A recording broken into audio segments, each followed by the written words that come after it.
प्रभूमध्ये आम्ही जेव्हा पाठी पडतो तेव्हा आम्ही खिन्न होतो. काय होतो? खिन्न होतो, निराश होतो, नाराज होतो. आमची प्रभूमध्ये जे लाईफ होते ना सेवा करत असलेली, तर आम्ही काय होतो? आम्ही खिन्न होतो. कसं आम्ही परत सेवा करू, कशी आम्ही परत प्रार्थना करू, कशी परत आराधना करू. म्हणून आम्ही अनेकदा निराश होऊन काय करतो? खिन्न शांत होतो. काय करतो आम्ही? खिन्न शांत होतो. परंतु परमेश्वरचा प्रकाश आम्हावरती पडत आहे. हालेलुया.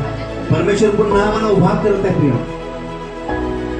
परमेश्वर पुन्हा आम्हाला उभा करत आहे. आणि म्हणून परमेश्वराचं लक्ष माझ्याकडे आहे, परमेश्वराचं लक्ष तुमच्याकडे आहे, परमेश्वराचं लक्ष तुमच्या परिवाराकडे आहे, परमेश्वराचं लक्ष चर्चकडे आहे. हालेलुया. आणि म्हणून जरी तुम्ही अंधकारामध्ये आहात, म्हणजे पापामध्ये जरी पडला आहात, तरी तुम्ही परमेश्वर तुम्हाला सोडणार नाही. हालेलुया. परमेश्वर तुम्हाला सोडणार नाही. परमेश्वर पुन्हा येईल आणि पुन्हा तुम्हाला उभा. जरी तुम्ही प्रभूमध्ये पाठीमा पडला तर तुम्ही पुन्हा उभा राहते. परमेश्वर तुमचं तारण आहे, परमेश्वर तुमचं गड आहे, परमेश्वर तुमचा दुर्ग आहे, तसाच परमेश्वर तुमचा प्रकाश आहे. हालेलुया.